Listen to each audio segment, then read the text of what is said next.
आपण पाहत आहात सत्यदर्शन न्यूज। मनसे कार्यकर्त्यांनी अमोल मिटकरींची गाडी फोडली, राज ठाकरेंवर टीका करणे भोवले।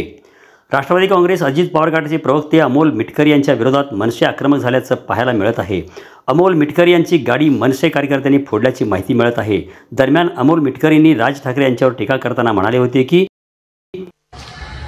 दिलेला शब्द पाळणाऱ्या अजितदादांबद्दल सुपारी बहादरांनी बोलू नये, कारण हे सुपारी बहादर टोलनाक्याचं आंदोलन असेल, भोंग्याचं आंदोलन असेल, आणखी कुठलं आंदोलन असेल ते जीवनात कधीच सक्सेस करू शकले नाही। विश्वासार्हता या व्यक्तीची संपलेली आहे आणि राजकारणात महाराष्ट्राच्या आतापर्यंतच्या इतिहासात सर्वात अयशस्वी ठरलेल्या व्यक्तींनी अजितदादांच्या कार्यकर्तृत्वावर प्रश्नचिन्ह निर्माण करणं म्हणजे हे सूर्याला वाकुल्या दाखवण्यासारखं आहे। यामुळे अमोल मिटकरी यांच्या गाडीची तोडफोड करण्यात आली आहे। अकोल्यात हा प्रकार घडला।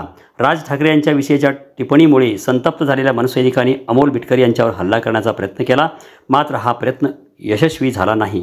मात्र मनसे कार्यकर्त्यांच्या हल्ल्यात अमोल मिटकरी यांच्या गाडीच्या काचा फुटल्या। या घटनेनंतर मनसे आणि अजित पवार गटातील संघर्ष आणखी तीव्र होण्याची शक्यता आहे।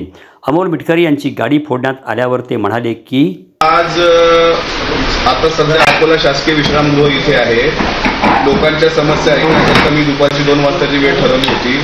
इथे मला आता माहिती पडते माझ्या सगळ्या कार्यकर्त्यांकडून की पक्षाच्या म्हणजे महाराष्ट्र नवनिर्माण सेनेचे काही लोक असे बाहेर उभी होती आणि त्यांनी कोणा महिलेला पुढे करून माझ्या गाडीवर दगड मारला आणि आमच्या पोरांनी पण त्यांना तसंच प्रत्युत्तर दिलेलं आहे। मी सदर बाब ही अकोला जिल्हा पोलीस अधीक्षकाच्या कानावर टाकलेली आहे आणि तात्काळ ज्यांनी ही गुंडागर्दी केली त्यांच्यावर कायदेशीर कारवाई करण्यासंदर्भात त्यांना विनंती पण केली। आता कायदेशीर प्रोसेस सुरू आहे, त्यांच्यावर कायदेशीर कारवाई केली जाईल। तुम्हाला जीवे मारण्याचा प्रयत्न होता नाही, आता अशा मागून येऊन हल्ला करणारी लोक ही काही मर्द म्हटल्या जात नाही, हे नपुंसक लोक आहेत। जीवे मारण्याचं असलं तर समोरासमोर येऊन त्यांनी खेटलं पाहिजे।